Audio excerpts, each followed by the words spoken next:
хөнгөн үйлдвэрийн судалгаа хөгжлийн хүрээлэн үзүүлж байна.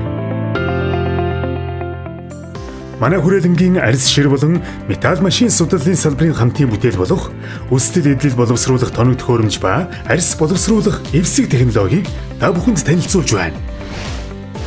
Бид өөрсдийн зохион бүтээсэн өсөлт эдлэл боловсруулах тоног төхөөрөмжийг захиалгаар үйлдвэрлэж, хүний бие байгаль орчинд халгүй эко технологийн сургалтыг хүрээлэн болон тухайн орон нутагт явуулдаг. Бовс, Бовалтай, Өвөр хангай, Дундгов, Хинти, Сэлэнг, Төв аймгийн зарим сумдууд Улаанбаатар хот, Налайх дүүрэгт бидний нийлүүлсэн тоног төхөөрөмжөөр манай технологийн дагуу 10 гаруй бага оврын үйлдвэрүүд амжилттай ажиллаж байна. Өсөлт боловсруулах бага оврын үйлдвэр нь нийт 8 төрлийн 12 тоног төхөөрөмжөөс бүрдэнэ. Үүнд арьс дэвтээх чаан, 2 ширхэг, тос авах, гандах, идээлэх баркас, 3 ширхэг, махлах машин, талхих барабан, элдэх машин, зүлгэх машин, ус халаагуур, тус бүр 1 ширхэг, цахилгааны 2 шийд зэрэг төхөөрөмжүүд багтана. Бага оврын үйлдвэр нь өдөрт 15-аас 20 ширхэг хоньны нэхий, 120-оос 150 хурганы арьс боловсруулах хүчин чадалтай. Манай тоног төхөөрөмжүүд техникийн гэрчилгээтэй, 1 жилийн баталгаа хугацаатай, хөдөлмөр хамгаалал, аюулгүй ажиллагаа болон хүний биеийн эргономикт нийцсэн тул хялбар, энгийн, найдвартай ажиллагаатай.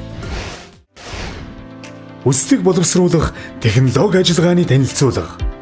Хамгийн анхны шат дамжлага бол дэвтээлэг.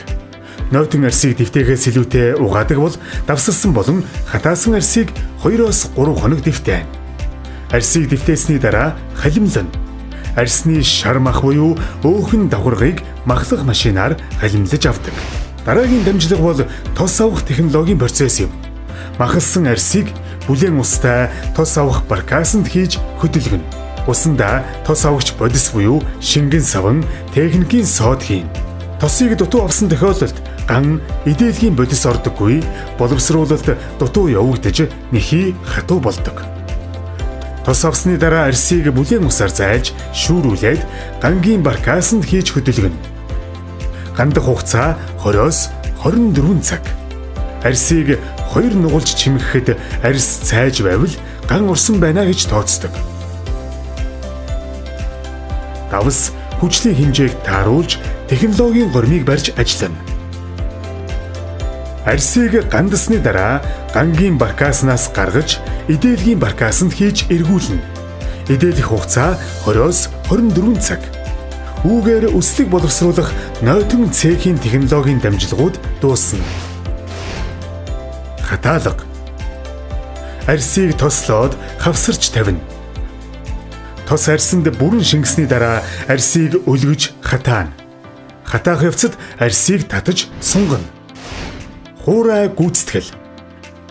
Хатсан арьсыг талхих барабанд хийж эргүүлнэ. Гар аргаар арьсыг нухаж зөөлрүүлдэг үйлдэлийг талхих барабан оролдог. Талхисны дараа арьсыг элдэх машин дээр элдэнэ. Элдсэн арьсаа зүлгээд, захлаад, үсийг нь самнаж цэвэрлснээр арьс боловсруулах технологи дуусна. Манай хүрээлэнгийн технологийн давуу тал нь ган, идээлгийн технологийн дамжлагууд тус тусдаа хийгддэг.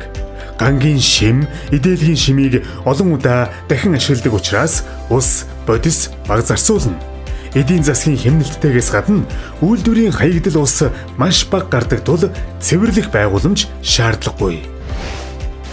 Бодол бохны үнэн төрдөггүй хоньны нэхийг байгаль орчинд ээлтэй технологиор боловсруулан нэмэн үртэг шингэн эдийн засгийн эргэлтэнд оруулж хөдөө орон нутагт ажлын байр бий болгоцгооё. Өсөлтийг эдлэл боловсруулах тоног төхөөрөмж ба арьс боловсруулах эвсэг технологийн талаарх дэлгэрэнгүй мэдээллийг 9987 3250 8844 38 33 утаснаас авна. Манай хаяг Улаанбаатар хот, Хан уул дүүрэг, арьс ширний хашаа, хөнгөн үйлдвэрийн судалгаа хөгжлийн хүрээлэн, веб хуудас rdili.edu.cg-ийн Facebook пэйж, хөнгөн үйлдвэрийн судалгаа хөгжлийн хүрээлэн.